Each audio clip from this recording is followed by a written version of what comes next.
This conference will now be recorded. Good morning. I'm here with Councilor Meaghan Emery, who is Vice Chair of the South Burlington City Council. Meaghan, we just started a new year, 2021. Got a full year of council business in front of you. What do you see as priorities for the council in the year ahead?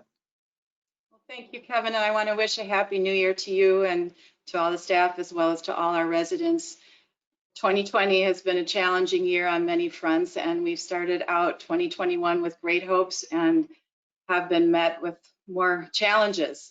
And so I just want to note that this is a solemn moment in our history, and my thoughts are with the friends and family of the 5 people who died or those who were physically harmed as a result of the rioting at the Capitol building in Washington this past Wednesday. And just want to note that that happened 2 days ago at the, as I'm speaking to you all. And I also want to say that my thoughts are with all my fellow Americans whose confidence has been shaken by these events. And they need to remind all public officials that the oath that we take to uphold the Constitution and the law is sacred. And it is just as sacred that we tell the public the truth.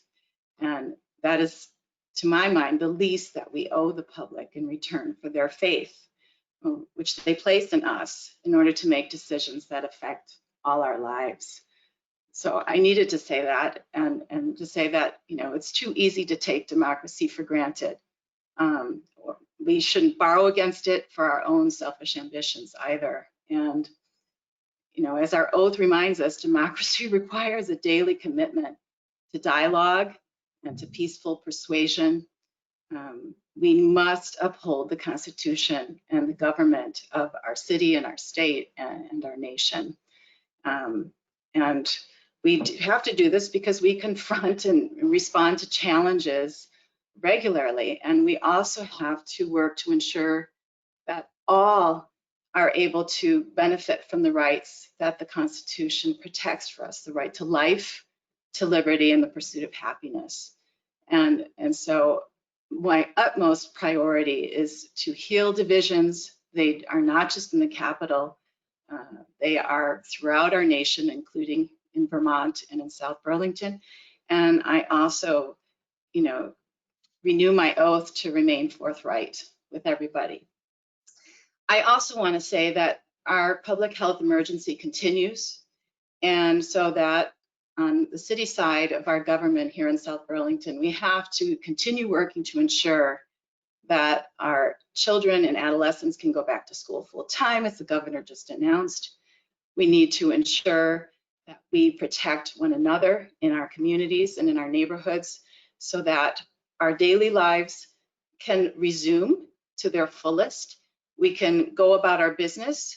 We can have all of these local activities that we are missing right now, like Little League, and that we can simply go about and say hello to our neighbors, or go to the store, or go to a sporting event, things that we have really missed these past months. Now, of course, the utmost thing that the City Council is going to be looking at this year is the hiring of a new city manager. We're going to have to say goodbye to you, Kevin, and wish you well in retirement, and I'm sure other activities.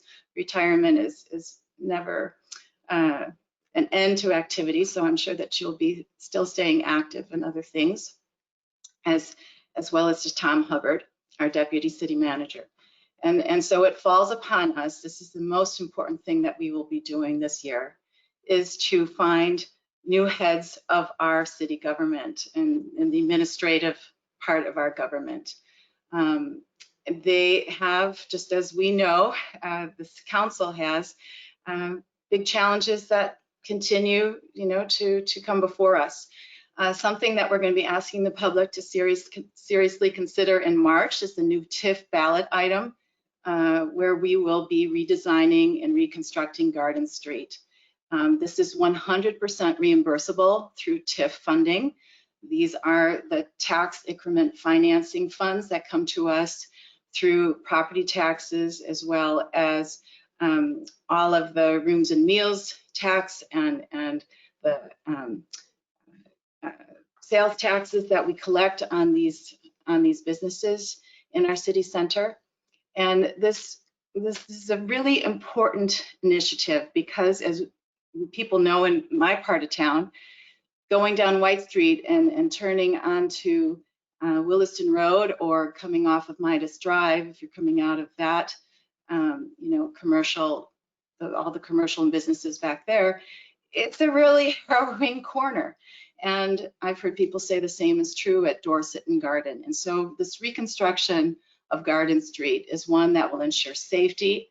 It is also one that will allow hundreds of new residences to be constructed there.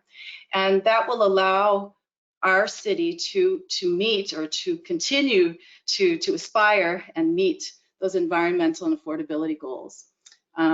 And I just want to say, going back to how I started out my discussion regarding, dialogue and peaceful persuasion, these are not competing priorities, our environmental and affordability goals.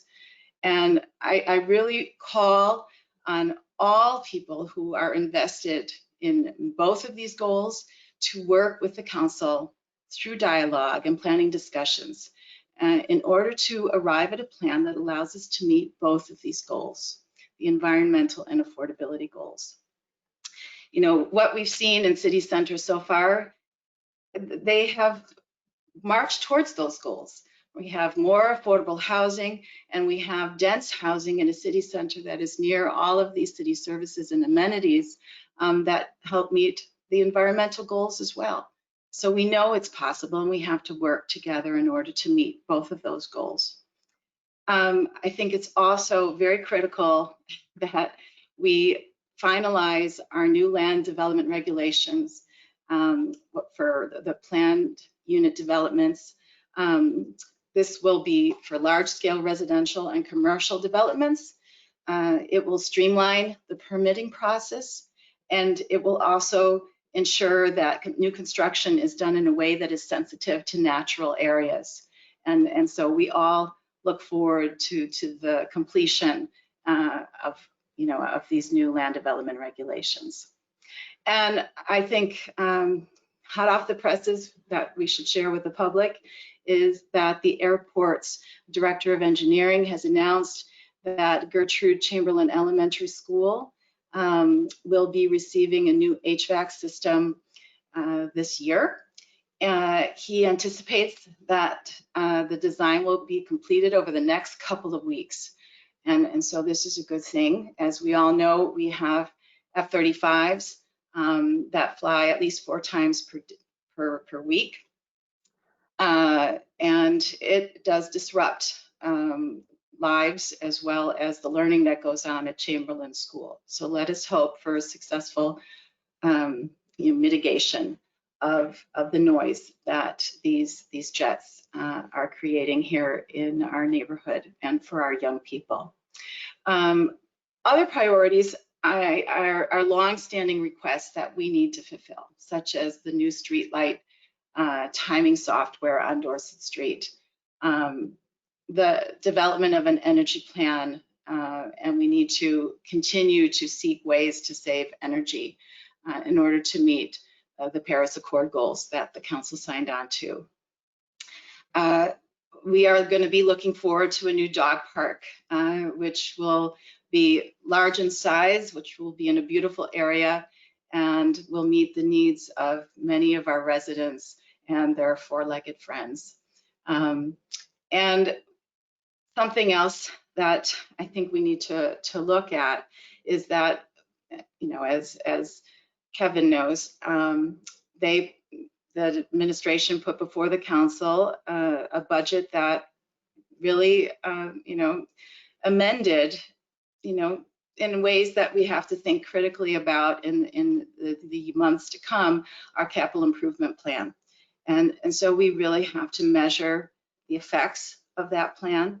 And we need to, when we make our future decisions, take into account what that decrease in paving has done, what other decreases that we're seeing, that will be coming before the voters, what we will need to do down the line in order to ensure that our city services remain vital, because I know that our citizens have forever, relied on those city services.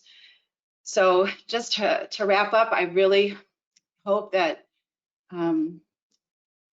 this terrible birth to 2021, very painful birth, that we will renew our commitment to our government and to our form of government, which I think I speak for all the members of the council to say that we are committed to democracy and to dialogue, and that we move forward together.